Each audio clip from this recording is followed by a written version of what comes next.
Morning, good afternoon, good evening. नमस्कार दोस्तों, स्वागत है आपका एक बार फिर ब्रूटली ऑनेस्ट के इस एपिसोड में। जैसा मैं आपको बार बार बताता हूँ कि मैं आपके लिए ला रहा हूँ बंगाल से जुड़ी कहानियाँ, क्योंकि बंगाल का जो योगदान है हमारे स्वतंत्रता संग्राम में इतना महत्वपूर्ण है। पर अफसोस की बात यह है कि हमको पढ़ाया नहीं जाता। तो आज मैं आपको एक और कहानी सुनाता हूँ। जब भी हम भारत की आज़ादी की कहानी सुनते हैं तो ज़्यादातर महात्मा गांधी की अहिंसा या कांग्रेस की राजनीतिक चर्चाएं सामने आती हैं, लेकिन इस कहानी का एक ऐसा पहलू भी है जिस पे जितना प्रकाश डालना चाहिए था उतना नहीं डाला गया। दोस्तों, एक ऐसा समूह जो ना पोस्टर पर था ना मंच पर, लेकिन था हर उस जगह जहां आज़ादी का जज्बा था, जहां गोलियों की आवाज़ थी, धमाकों की गूंज थी, वंदे मातरम का नारा था और जहां था एक नाम, अनुशीलन समिति। 24 मार्च 1902, कैलकाटा। बैरिस्टर प्रमथनाथ मित्रा और सतीश चंद्र बोस मिलकर एक सोसाइटी बनाते हैं और उसका नाम रखते हैं अनुशीलन समिति, जो शुरुआत में एक फिटनेस सोसाइटी थी, लेकिन भीतर ही भीतर ये भारत का सबसे पहला, सबसे बड़ा गुरिल्ला योद्धाओं का ट्रेनिंग सेंटर बनने लगा, जहां युवाओं को गुरिल्ला वॉरफेयर, हथियार चलाना, बम बनाना सिखाया जाता था। मकसद सिर्फ एक, अंग्रेजों को भारत से बाहर फेंकना। दोस्तों, अनुशीलन समिति का आधार सिर्फ हथियार नहीं बल्कि एक विचारधारा थी। यह स्वामी विवेकानंद के विचारों और बंकिम चंद्र चटर्जी के उपन्यास आनंद मठ से प्रेरित थी। जी हाँ, वही उपन्यास जो 18वीं सदी के सन्यासी फकीर रिबेलियन से प्रेरित होकर लिखी गई थी, जिसके बारे में हमने अपने पिछले एपिसोड में आपको बताया था। इस सोसाइटी का उद्देश्य युवा भारतीयों को मानसिक, शारीरिक और आध्यात्मिक रूप से मजबूत बनाना था।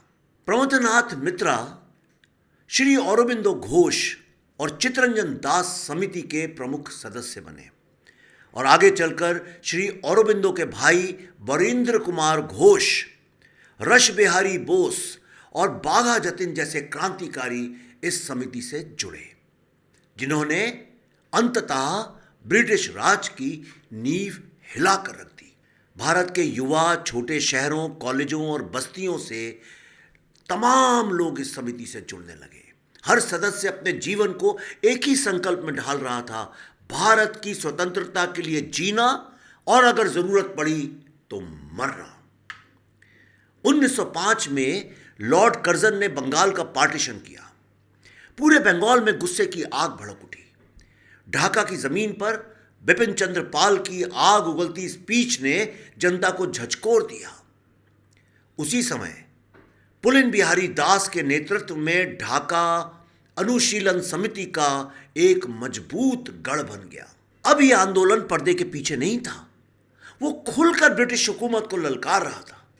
मार्च 1906 में युगांतर का पहला अखबार छपा, जहां रेवोल्यूशनरी आइडियाज फ्रीली पब्लिश होने लगे। यह सिर्फ एक अखबार नहीं था, यह ब्रिटिश साम्राज्य को एक सीधी चेतावनी थी। ब्रिटिश सरकार ने अनुशीलन के खिलाफ कई केस चलाए। इसमें सबसे फेमस केस था जिस पे मैंने बहुत अध्ययन किया है और कुछ ही दिन पहले मैं वहीं से आ रहा हूं। यह था 1908 का emperor versus Aurobindo Ghosh and others. यह केस तब सामने आया जब अप्रैल 1908 में बंगाली नेशनलिस्ट खुदीराम बोस और प्रफुल्ल चक्की ने मुजफ्फरपुर में प्रेसिडेंसी मजिस्ट्रेट डगलस किंग्सफोर्ड पर असैसिनेशन का अटेम्प्ट किया था। दोस्तों, इसमें श्री औरोबिंदो घोष, वरेंद्र घोष और 38 क्रांतिकारियों की गिरफ्तारी हुई। खुदीराम को फांसी की सजा सुनाई गई। सिर्फ 18 साल की उम्र में खुदीराम अपने देश के लिए मुस्कुराते हुए फांसी पर चढ़ गए।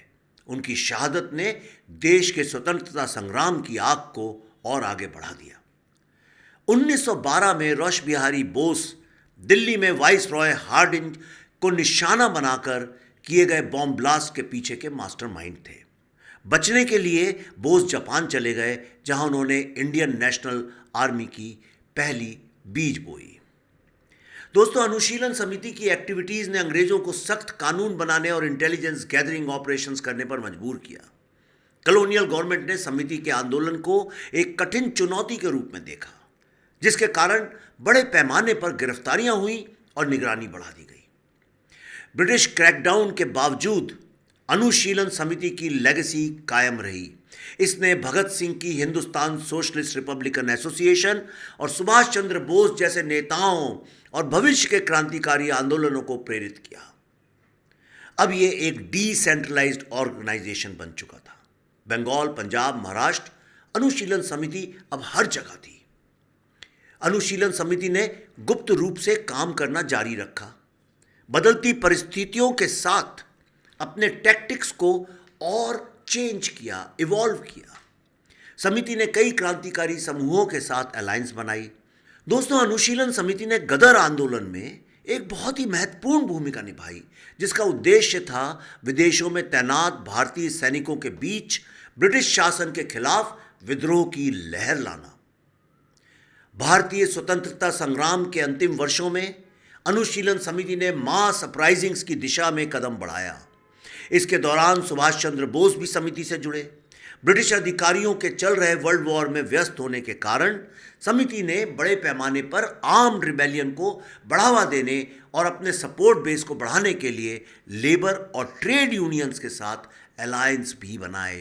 दोस्तों, स्टूडेंट एक्टिविज्म का लाभ उठाते हुए उन्होंने कम्युनिस्ट लिटरेचर का काफ़ी प्रचार किया और लेबर जस्टिस की आड़ में उन्हें क्रांति में भर्ती करने का प्रयास किया। हालांकि अनुशीलन समिति का नेतृत्व संभालने के तुरंत बाद बोस को कई अन्य सदस्यों के साथ गिरफ्तार कर लिया गया, जिसके कारण बड़े पैमाने पर आर्म्ड रिबेलियन की योजना को अबेंडन करना पड़ा, मतलब त्यागना पड़ा। महात्मा गांधी के नॉन वायलेंस की छाया में भले ही अनुशीलन समिति के बलिदानों को उतनी पहचान ना मिली हो, लेकिन भारत की स्वतंत्रता संग्राम में अनुशीलन समिति का योगदान बेहद अहम था। आज़ादी एक लंबा सफर था, जिसमें कुछ बातें करते रहे और कुछ ने खून बहा दिया। अनुशीलन समिति उन लोगों की कहानी है जो पोस्टर में नहीं पर भारत की मिट्टी में जिंदा है, और जो हमें याद दिलाते रहते हैं कि आज़ादी सिर्फ अहिंसा से नहीं, कभी कभी क्रांति की चिंगारी से भी लेनी पड़ती है। दोस्तों, आप अपना समय निकालकर हमारे ये बंगाल से जुड़े एपिसोड सुनते रहते हैं, उसके लिए सबसे पहले बहुत बहुत धन्यवाद। 10 मिनट के ये एपिसोड होते हैं। इनको सुनने में आपका कुछ जाएगा नहीं, लेकिन मैं आपको एक बात दावे के साथ कह सकता हूं, अगर आप लगातार इनको सुनते रहेंगे तो भारत माता पे आपका गर्व इतना ज़्यादा बढ़ेगा, विश्वास बढ़ेगा, और आप भी इन लोगों से प्रेरित होकर सोचेंगे कैसे आज एक नए भारत का निर्माण करना है। अगर ये एपिसोड आपको पसंद आया हो तो इसे अपने दोस्तों और परिवार के साथ शेयर करें। साथ ही अपने विचार कमेंट्स में ज़रूर बताइए। मैं जो कुछ भी करता हूं आपके एक एक कमेंट्स को पढ़ के करता हूं, आपके विचारों को। अगले हफ्ते फिर मिलूंगा बंगाल से जुड़े एक और महत्वपूर्ण विषय पर चर्चा करने के लिए। तब तक के लिए वंदे मातरम।